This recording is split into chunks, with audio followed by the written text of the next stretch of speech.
Bem, eu vou falar um pouquinho dos corticoides, né? Que são medicações que são muito perguntadas nos comentários aqui do vídeo. E eu vou fazer um vídeo de orientação, até porque a gente, neurocirurgião, principalmente quem trabalha com neurocirurgia oncológica, é muito comum a gente utilizar, né? Principalmente em duas situações. Paciente com tumores metastáticos que dão edema no cérebro, muitas vezes o dexametasona, o corticoide, ele vai ajudar muito a reduzir esse edema. Geralmente a gente usa isso de forma transitória. Pacientes com dores também, dor da coluna, que inflama o nervo, a gente dá também ele, né? E tem outras doenças imunológicas, hematológicas, que o neurologista utiliza também, então a gente tem muito paciente que utiliza o corticoide.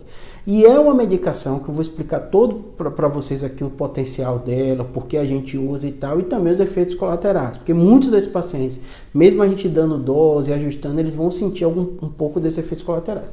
Então o que é que acontece? O corticoide, ele tem uma questão que é muito dose dependente. Em dosezinhas mais baixas, ele pode ser utilizado como anti-inflamatório.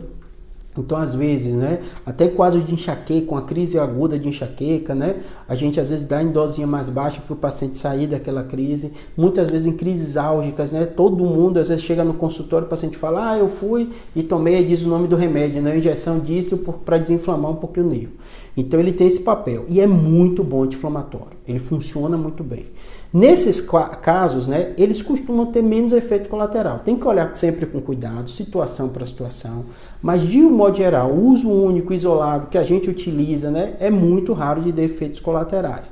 Mas sempre vai ser com orientação médica para você utilizar. Não tome de forma desordenada, nada disso. Mas é uma questão. A outra questão que os reumatologistas, neurologistas usam às vezes para doenças inflamatórias, imunes, para baixar um pouquinho, né, que estão preocupados, vai baixar a imunidade de uso crônico. E a gente usa muito em tumores também, para reduzir, é como se você tivesse um tumor, um metastático, uma lesão, que ele começa a liberar algumas substâncias que inflamam o cérebro. Às vezes essa inflamação é mais preocupante para a gente, às vezes, do que o próprio tumor. Não é incomum a gente ver um tumor que tem um determinado tamanho e o edema, às vezes, esse inchaço ser 2, 3 vezes maior. Nesse caso, às vezes a gente tem que utilizar de forma mais duradoura a medicação, nesses. E esses são os que preocupam mais a gente dos efeitos colaterais. Por quê? É uma balança. Então a gente, quando começa a utilizar essa medicação, a gente sabe os efeitos que essa medicação pode dar. Eu vou dizer alguns para vocês e que a gente balanceia, né? Ele pode dar alteração de pressão arterial, ele pode dar alteração da glicemia. Vocês têm que lembrar que é como se fosse um derivado, a gente vê como cortisol que nosso próprio corpo produz e dá de forma comprimido para seu corpo receber aquela dose que é muito maior muitas vezes do que você produz e alterar. Então, como o cortisol tem esses efeitos na pressão, na questão da metabolismo da glicose também, ele pode acontecer essas alterações. Além disso, né, retenção hídrica, que o paciente reclama muito, com inchaço também. Às vezes acontece acúmulo de gordura, principalmente o clássico, que é a face em lua cheia, né, que acontece algum acúmulo de gordura na região do rosto e nessa região aqui da adiposidade, né? Além disso, estria. Então, essas componentes da dexametasona, do corticoide, né, prednisona, é muito do uso crônico, né?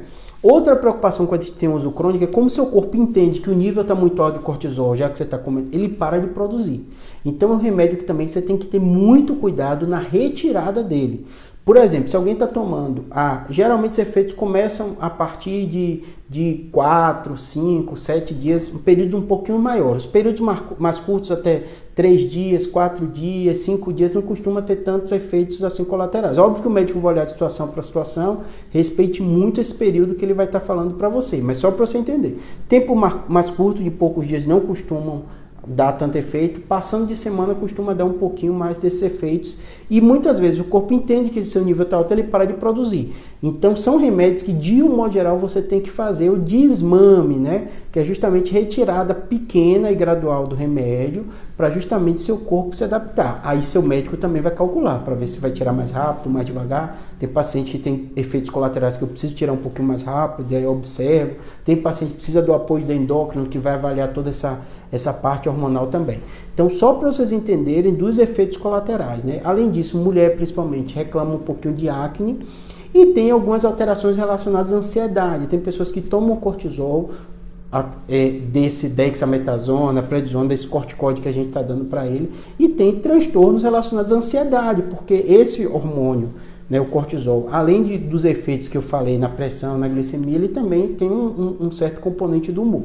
Júlia, todo mundo tem efeito colateral? Assim, não. Tem pessoas que têm efeitos colaterais leves, tem efeitos colaterais mais pesados. Quem usa de forma continuada, principalmente esses casos dos pacientes oncológicos, que é o que eu lido, do tumor cerebral, tudo isso, a maioria deles, por uso crônico, dose um pouquinho mais alta, eles vão desenvolver algum desses sintomas.